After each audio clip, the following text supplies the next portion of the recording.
Thank you. I gotta learn Chinese.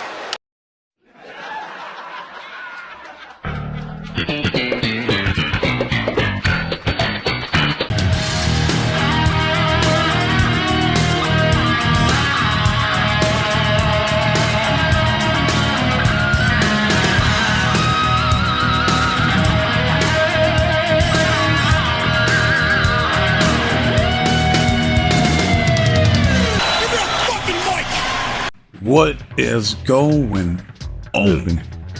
And welcome to No Chill Promos. How y'all doing?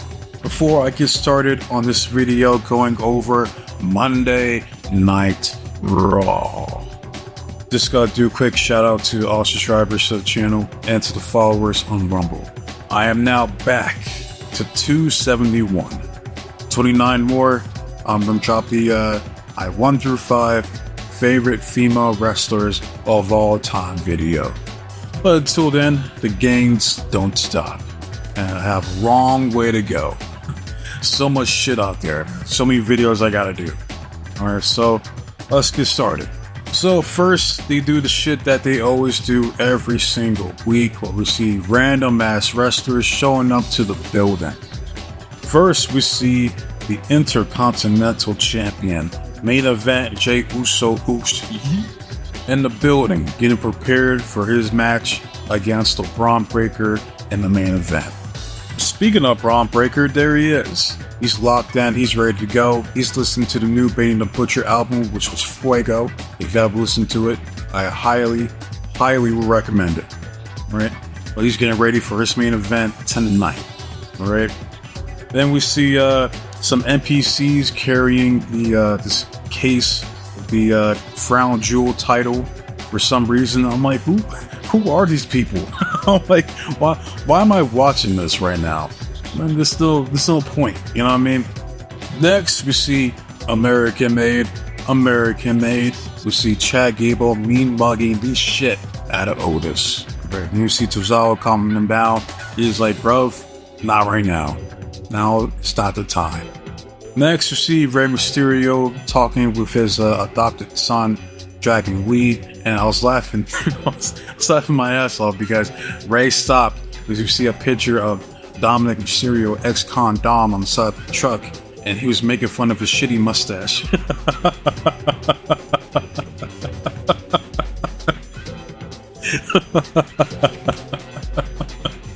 I'm sorry, that's hilarious.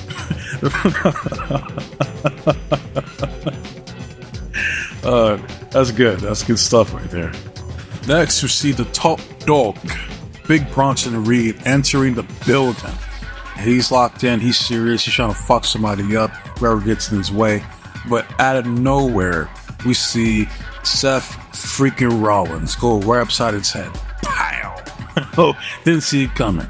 Then he attacks him with his own luggage. Alright, then security comes, pulls him away.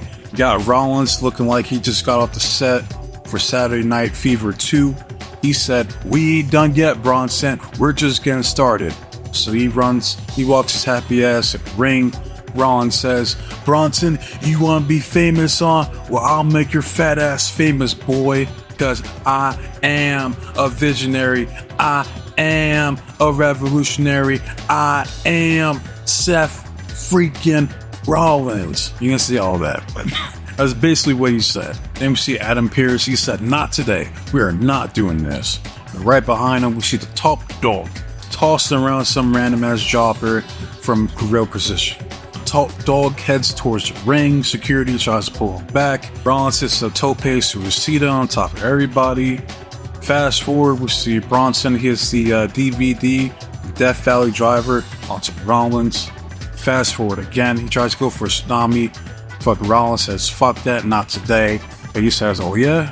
Well, he hits a shoulder block off the ring apron to Rollins. Alright, he tries to set up Rollins on top of the announce table. He's gonna hit the tsunami on top of him.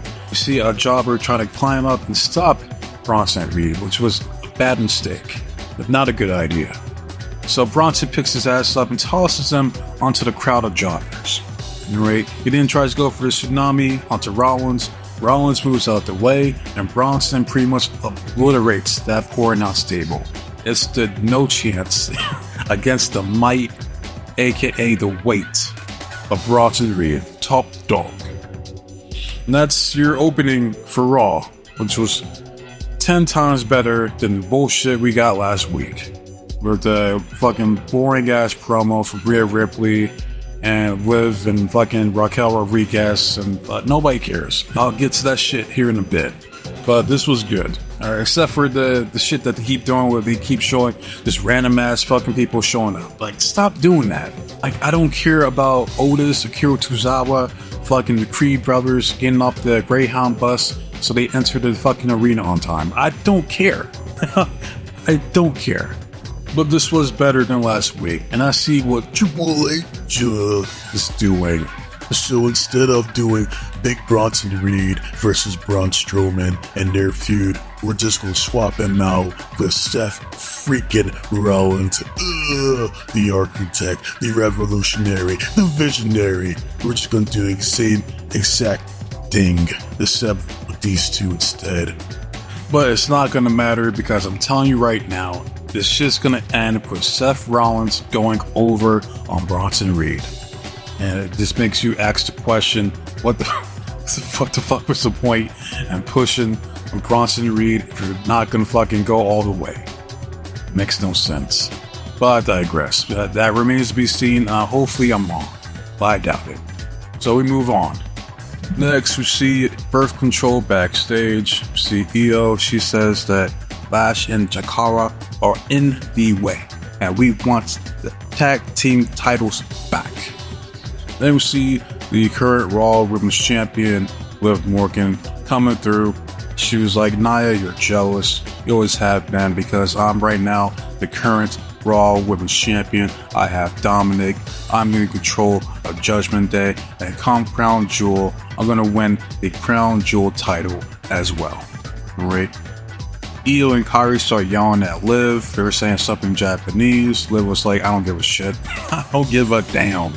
Like, oh, let me guess, you're mad because it's the tag team titles.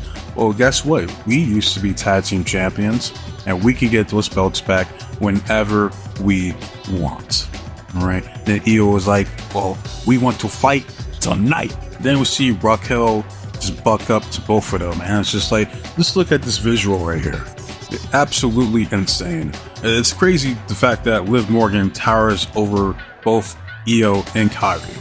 But Raquel over here looks like Andrea the Giant compared to like all three of these women. Insane. Liv was laughing. Liv was laughing at them, and she was like, "You want your match? You got it tonight." And that's it. So we move on. Next, we see that one of the greatest to ever do it is back, and that's Lillian Garcia. Some people have her as the GOAT, and I respect it. All right. For me, she's number 2. Number 1 is still and always will be the Finkster, Howard Finkel. But if you have Lillian as number 1, I respect it, because she is awesome. Alright. But come to find out, and I was not going to make a video about this because I really don't care. I don't care that much. Alright, but Samantha Irvin quit the WWE apparently. Apparently, she wanted to do shit on the outside. The WWE said, no, we need you here. So she said, fuck that, I'm out. And so that's basically what happened, right? So, hey, best of luck to Samantha and her future endeavors. And look, I have nothing against Samantha. For one, she's fun as fuck. That's a sexy ass woman right there, okay? And two, like, she's a good announcer. It's just, like, the video I made about her, like, months back was the fact that motherfuckers overrate the shit out of her, saying that, oh, Samantha's a GOAT, she's the greatest of all time. Like, no, she isn't. No, she's not. She's not better than Lillian Garcia, for one. She's not even better than Alicia Taylor. I'm telling you this right now. My stance has not changed. Alright? It's because they think that she's sexy. She's putting out all these thirst trap pictures, showing off all that cake back there. Like, we know you're sexy. Alright? And they want to smash. That's why they think that she's a GOAT. Even though she's not. Alright? She looked like, I stand by this. If she looked like Shayna Baszler or Zoe Stark, she would not be getting gassed up the way that she has. Plain and simple. I'm telling you that right the fuck now. So I gotta reiterate that I don't hate Samantha. I like her, always have. I think she's good, but she's not the GOAT, alright? And I resent these delusional ass fans that think that she is the GOAT because she's sexy. Alright, that's what I can't stand. But I'm sure Samantha will be just fine, because you got people acting like she just passed away and shit, like people crying and shit, like, really? Like, y'all don't even know this woman. It's like, come on, man, like, you act like she just left, she quit, right? It happens. You know, that's the first time we see people quit. It won't be the last time, right? She felt like she could do better. Fuck it. Why not? Hey, like, more power to her. You know, best of luck to her, man. For real. But moving on, we get a tag team match between New Day versus the Testament of Jobbers, AOP. All right. And I'm just going to fast forward, you know, to the finish of this match, which is R-Truth getting involved. He attacks Miz. He attacks Karrion Kross. Pretty sure it was Razor that gets rolled up in Schoolboy by Kofi Kingston for the 1, 2, 3. So New Day goes over. It's like poor AOP, man. It's like this group, this stable isn't going nowhere. It's sad. It really is. After the match, we see Karrion Kross and Final Testament attack R-Truth. They said it's on site. Fuck that. We see Coffee. He's trying to help. He's like, whoa, what's going on? And then Xavier's like, hey, what the fuck are you doing? That ain't got shit to do with us. All right. Like, no one told him to come down there to help. All right. He gotta fight his own battles. We gotta worry about winning the tag team titles, which makes sense. You know, it is kind of fucked up. Like that, you know, R-Truth went out his way to try to help him, and now they don't want to help him back. You know what I mean? But it is what it is. Then we see Karrion Kross. He's standing there. He's smiling. He's proud of Xavier. He's like, yes, everything is going according to plan. Let's go out. Then we see Nikki Cross, who has been like 2 months since we last seen her, as well as the rest of the White Six. They attack Final Testament. We then see The Miz, who's clear from all the chaos, but then we see Uncle Howdy right behind him. And then out of nowhere, we see Paul Ellering sacrificing himself to save The Miz. Alright, so Uncle Howdy takes out Paul Ellering. Paul is down. Paul is down. This man ain't moving. He's done. Alright, so rest in peace to Paul. Alright, Howdy took him out. He then says, my life for you, or some shit like that. And I'm just like, look, this is not going to end well for Final Testament. It's not. And I'm like, because I'm looking at this shit, I'm like, we got Final Testament, they're supposed to be badasses, and they're scared of the White Six. I'm like, why? It's like, see, this is the shit that's so frustrating. It's like, this is the shit why fucking Karrion Kross can't get over, because he gets booked like the Brooklyn Brawler. Like, how can you take any of these guys seriously? Like, even Bobby Lashley, I've seen this post saying how Lashley thinks that Karrion Kross deserves better. And he does. It's like, yeah, Lashley that fucking gets it. And I'm sure he has nothing but respect for Karrion Kross, and he sees potential in Kross, like I do.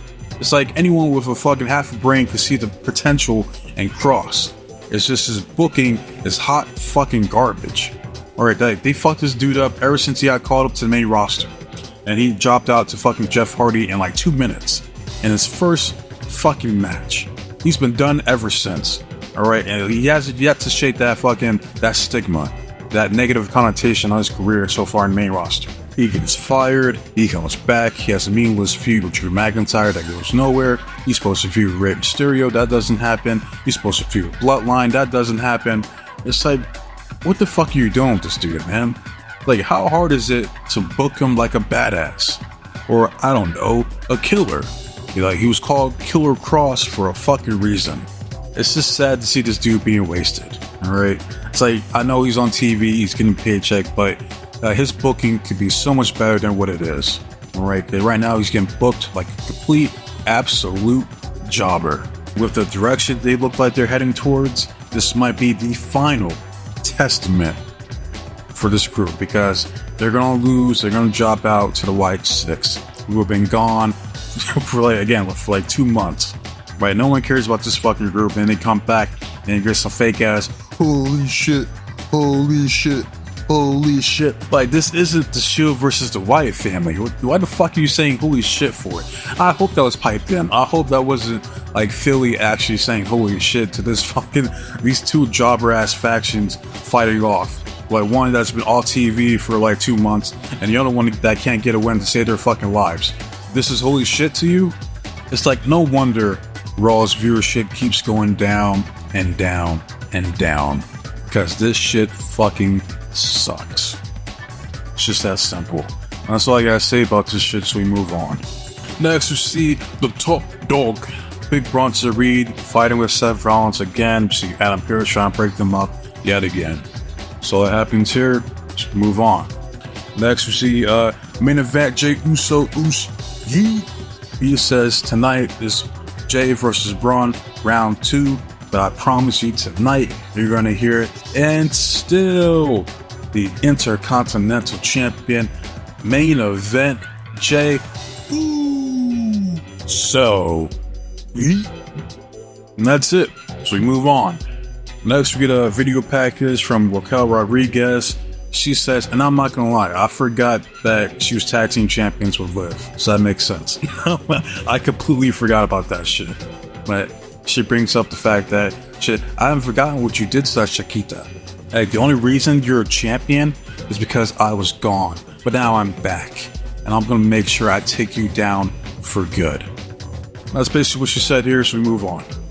Next, we get a tag team match between Liv Morgan and Raquel Rodriguez versus Birth Control. And we see the sexy, the beautiful, Last Legend, Jakara. I'm sorry, Miss Jackson.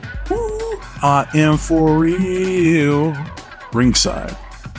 Match was okay, but I'm just gonna fast forward to the finish, which was EO shits missile drop kick to Liv on the outside.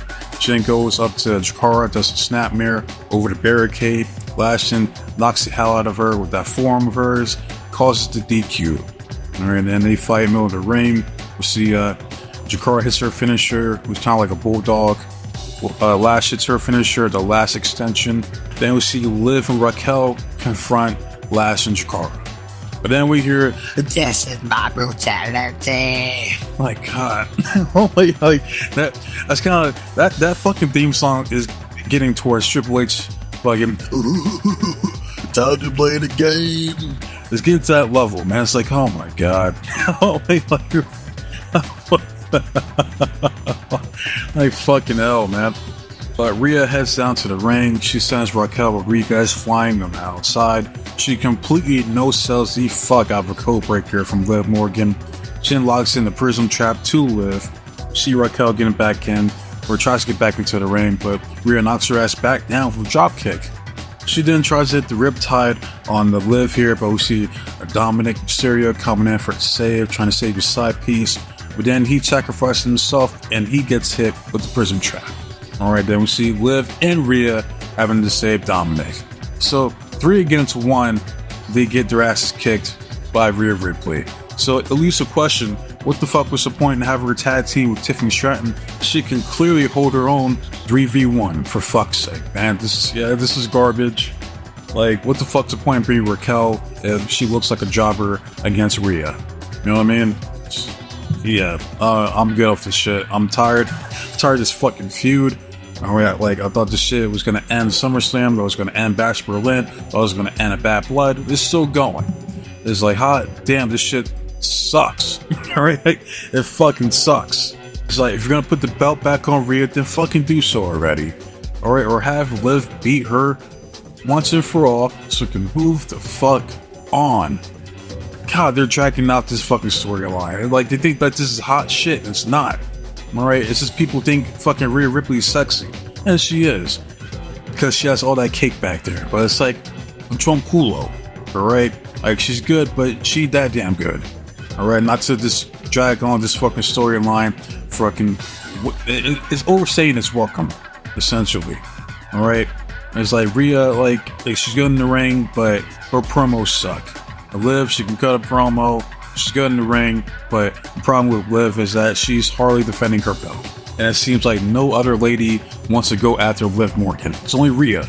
Like, only Rhea can chase down Liv to be the Raw Women's Champion. No one else seems to give a fuck about being Raw's Women's Champion. Not even Raquel.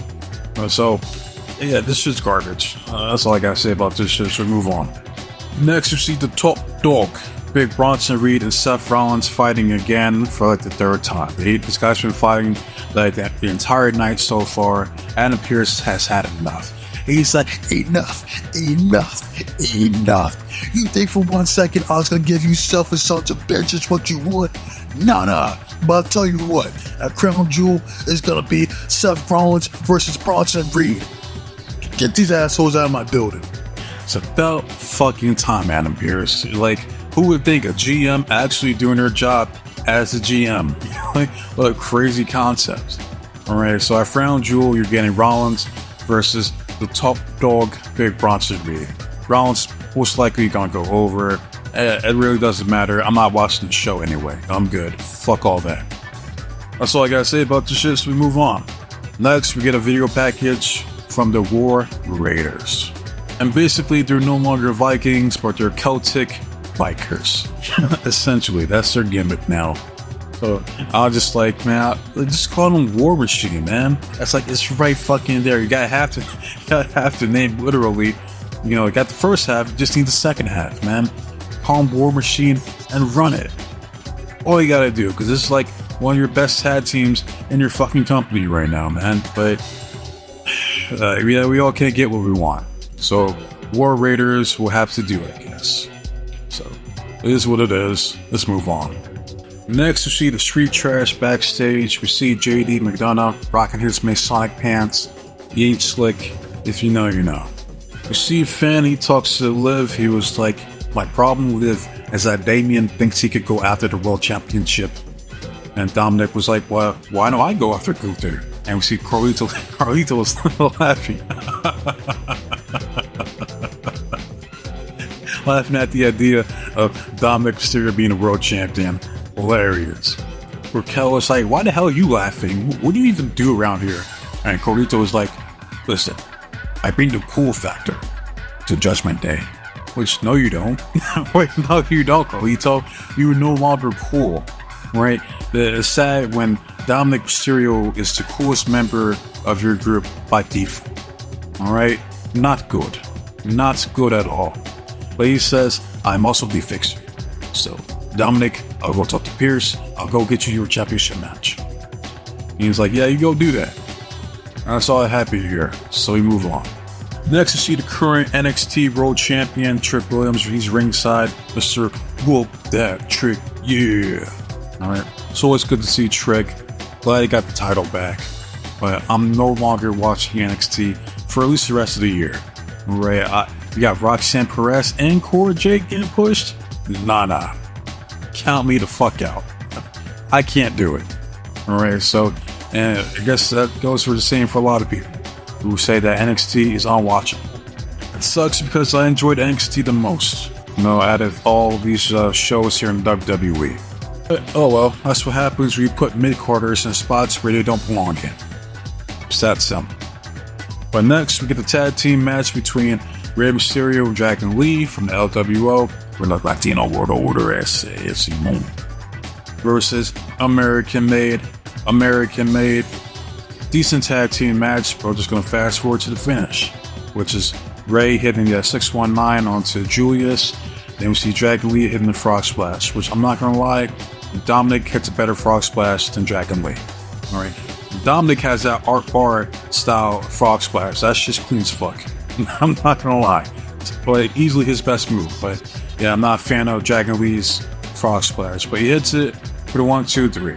And I guess they move on to determine the number one contender for Finn and JD's tag team titles that they hardly ever defend. So yeah, that's it for the segment. Let's move on. And now we get to the segment that I see as raised a bit of controversy. All right, see Adam Pearce talking to Io and Kyrie. He's like, look, I see what happened out there, and trust and believe they will not get away with it.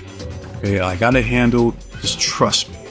Right, Io and Kyrie, they walk away, and Carlito is like, man, I need to learn Chinese. You know, that's all he said. But the joke is that, you know, like, they're Japanese, but he thinks you're Chinese, so he thinks they're Chinese, like, holler at them. You know, it's just a silly, like, sitcom joke. Alright, but people were up in arms, the keyboards in flames, crying racism. Right? It's like, look, I'm not here to tell people how they should feel. Right? I just tell you how I feel. And was I triggered by this half-assed attempt at comedy? Absolutely not. Because I'm a savage. Alright? I grew up watching shit like fucking King of the Hill and fucking South Park, for instance. Like, you got King of the Hill, right? You got the Khan family, who are Laotian, where you got Hank, he's ignorant. He was like, oh, is he Chinese or Japanese? You know what I mean? Like, I'm Bobby? It's comedy. Alright? He's just trying to be funny. And that's the problem, is that people don't have a sense of humor. That's the real issue. Or it's not racism. I highly fucking doubt Carlito is racist towards Asians. And not only that, but if there was an issue, if Kyrie and Io had an issue, this shit wouldn't have never happened in the first fucking place. Because it's been reported that Io and Kyrie were fine with it. So if they're fine with a shit common temp of a joke, then what's the issue? I think there's more important things for people to be upset over than our 2-minute segment on a poorly constructed pro wrestling show. I'm just saying. But getting back to Carlito, he talks to Adam. He's like, Adam, I'm the fixer. I need you to fix this problem. I need Dominic to challenge Gunther for the World Heavyweight title. Where Adam was like, hey, Dominic, huh? Well, I'll tell you what. If he can beat a former world champion, then I'll consider adding him to a #1 contenders match. And Adam was like, you're a good guy. I like it. Hey, did you get a haircut? Adam was like, no, I didn't. I need a drink. That's all that happened here, so we move on. Next, we see the badass Braun Breaker backstage. He was like, Jackie, I'm a badass. It's time I do what badasses do. And I have one question for you. Do we have any dogs here in Philly? And so I already said here, he gets ready for his main event match for the Intercontinental Championship. But before he gets to the match, we see another champion who doesn't wrestle on this show, the Ring General, Gunther. Cody brings up his daughter in the middle of his promo for absolutely no reason. This has nothing to do with his family. This has to do with a generational talent like me going up against the so-called face of the company. Alright, he's one of many, I'm one of one. Right, everything I touch turns into gold. Right, so I'll be there on SmackDown to confront him face to face, which I will not be watching. I already see your segment, your lazy ass segment on Raw, complete garbage. But then we see the El Campeón, Damian Priest, show up. He's like, look, I have nothing against you. Alright, I handle my business against the Judgment Day. Alright, but when you come back handling your business in Saudi Arabia, you're gonna have a problem with me. Because don't worry, I'm gonna earn my shot at that World Heavyweight title. And I'm gonna get back the title I never should have lost in the first place. And I will be the El Campeón again. Gunther then says, and Campeón, good luck. He walks away, and good shit here from Damian Priest. Who, not gonna lie, I'd rather take him as world champion than Gunther. Just saying. Like, this motherfucker doesn't wrestle. It's like, what the fuck? Like, what's with these champions not wrestling on these shows? And it's like, I don't know. It's like some recent shit this year. It's like, once you win the belt, you ain't gotta wrestle anymore. like, that's it. You're good. You're in the clear. All you gotta do is just show up, cut an uncharismatic ass promo, boring as shit, pander to the crowd, or leave. Like, arrive, cut promo, leave. That's all you gotta do when you're a champion. Like, this shit's so fucking inconsistent, it's not even funny. That's all that happened here, so we move on. Which is the main event, which was the match of the night, which isn't saying much. Alright, we see this little infographic here with badass Braun Breaker. And it's funny, I like how they didn't show Chris Jericho, because he's the one that has the most IC title reigns at 9. But, he who shall not be named on WWE. I can. We don't want any accidental promotions. I got you. But I'll break down the match real quick. Alright, fast forward, we see Braun Breaker hits kind of like a lumbar check kind of move to Jay here on the ring apron area. Fast forward, see Braun hits the backbreaker onto Jey Uso. Fast forward, hits the standing shooting star press to Jey Uso. So the first half of this match, the Braun Breaker was dominating, steamrolling, mollywopping this dude. All right. Fast forward, he hits Avalanche Frankensteiner to Jey Uso here. Fast forward, we see Jay hits the spear on Braun Breaker. Fast forward, we see Solo Sikoa and my nigga Jacob Fatu ringside. So it was like, hey, I'm here to help you, bruh. I'm here. We got tickets. I got a ticket. He got a ticket. Don't worry about him. Worry about me. I'm here for you. I'm here to support you. And right, Jay was like, what the hell you doing here, Oos? He was like, nigga, like you went to SmackDown last week when no one told your ass to. The fuck you think was gonna happen? We fast forward, we see Jay, he launches Braun into the turn post, and then we see Camacho, aka Butthead. He's like, Jay, you got this. You can do it. Then Jay super kicks his ass. Then we see Beavis, aka Tama Tonga, flying out of nowhere. And you think this result in a disqualification because he's getting involved in a match that is a regular ass championship match. But of course not. No, let's not do that. Let's not adhere to the rules. That's perfectly fine. I got you. But he was like, Miko, holy go, Jey Uso.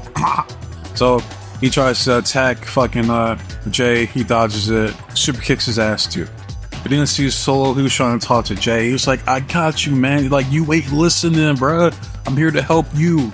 Then we see the Braun Breaker come out, spears these shit out of Solo because like he saves Jay here because he's targeting Jay. Solo's like, get the fuck out the way, pushes him, takes the spear himself. So, hey, like kayfabe wise, Solo he's not lying. All right, he was trying to help Jey Uso here, but Jay, being hard-headed, brought this on himself.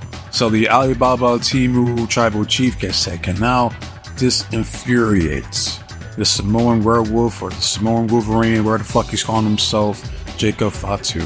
He then confronts the Braun Breaker, and you can hear the crowd erupt. All right, you're like, because this is what people want to see. It's too fucking easy. Two badasses going at it. All right, it's not that fucking hard.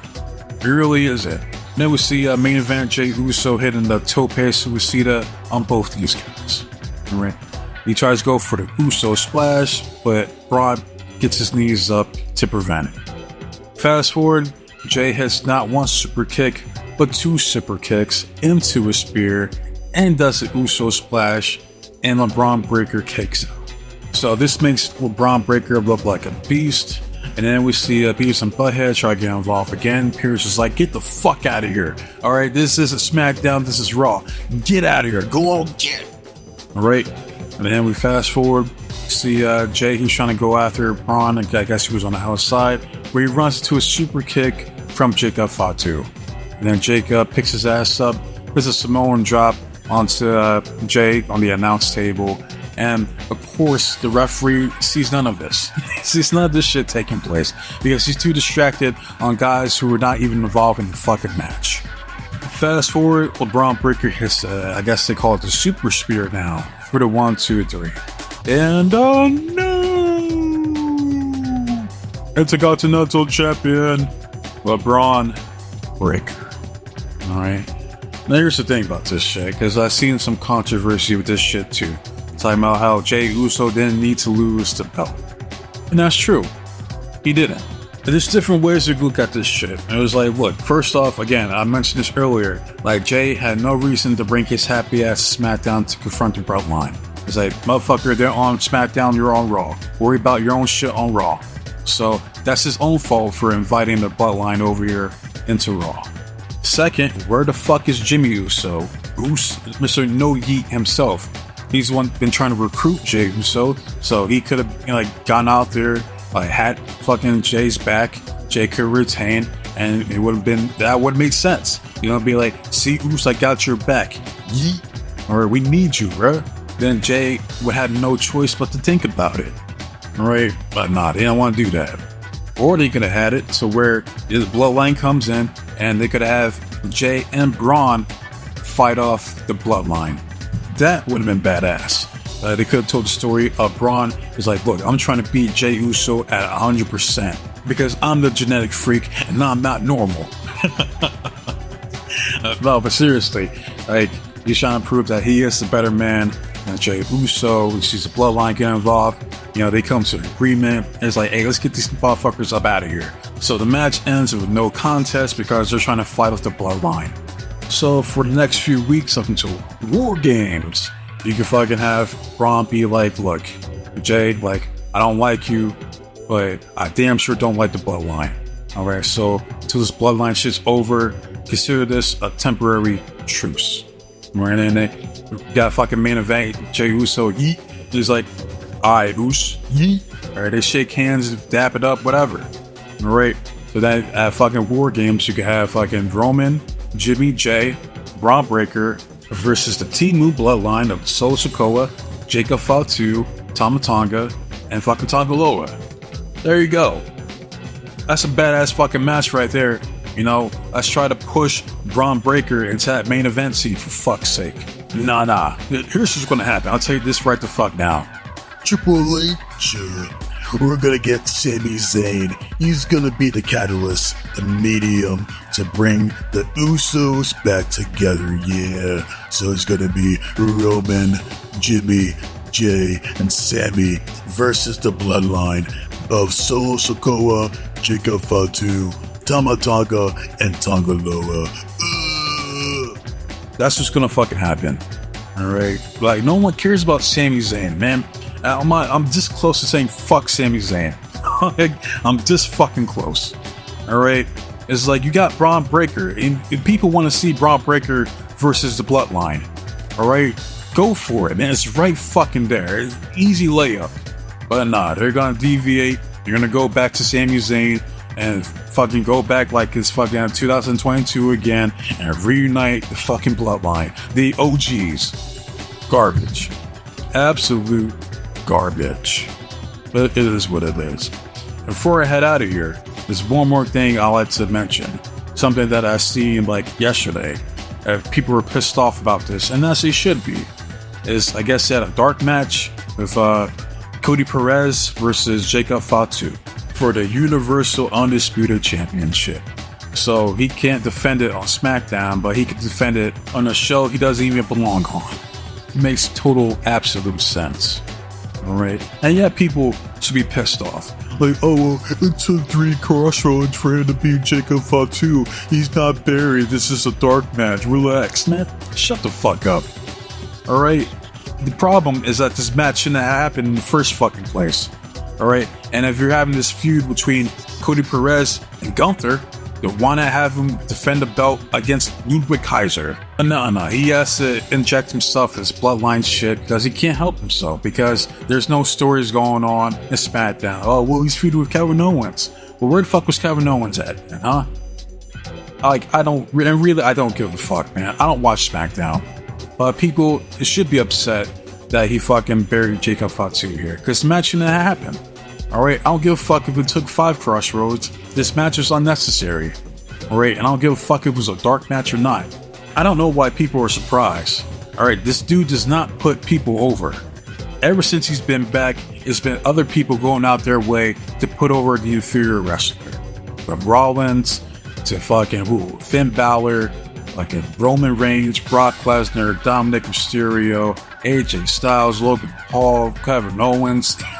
All these guys had to put over this schmuck. Alright, so it doesn't surprise me that he's going over on Jacob Fatu in a completely unnecessary bullshit ass match. After all, a show he's not even supposed to be on. So, yeah, the fans have every right to be upset, and I don't blame you guys. And don't listen to these dorks, these fucking dweebs online that defend this bullshit. Alright, fuck them. They're part of the reason why WWE as a whole sucks. Because they think shit like this is good. It's such good shit, yeah. No, it isn't. And that's the problem. Alright. And that's all I gotta say about this fucking episode of Raw. Better than last week, that's for damn sure. And if you watch this episode of Raw, let me know how you guys feel. Alright, it's like, again, I made a poll asking you guys if you want me to cover Raw. You all said yes. It was like 75% said yes. Right. And like, I've yet to see, I see little, it's like no feedback on these fucking shows. Right. Like, this shit's ass backwards to where like TNA, the show that gets the least amount of viewers weekly, has the most feedback, and Raw, that gets the most viewers weekly, gets no feedback. I mean, like, completely ass backwards. Like, I know Raw sucks more times than not, but hey, y'all wanted me to do these reviews, so here it is. So I want to hear from you guys, right? Love it, hate it, comment, subscribe to the channel is all it's sending me. I just want to see the engagement and the feedback from you guys. All right. Next video will be the AEW Dynamite review, and like I said, I still try to do the Royal Quest and the Maple Leaf shows, the reviews for that, sometime this week, hopefully before the weekend's out. I just gotta sit down and watch the shit. But I'm gonna be honest, there's a lot of times I just don't want to sit there and watch wrestling for 4 hours straight. I gotta be honest. But I am gonna try to get like a dual monitor setup to where it'll be much easier for me to multitask. Like, I have like wrestling in the background while I'm doing other shit. You know what I mean? So that's my next goal. So hopefully that can happen, like, if not November, maybe December or next year. We'll see. But yeah, not wasting enough of you guys' time. So with that said, be safe, be blessed, take care of yourself, trust in God. I'm out of here. Till next time, adios.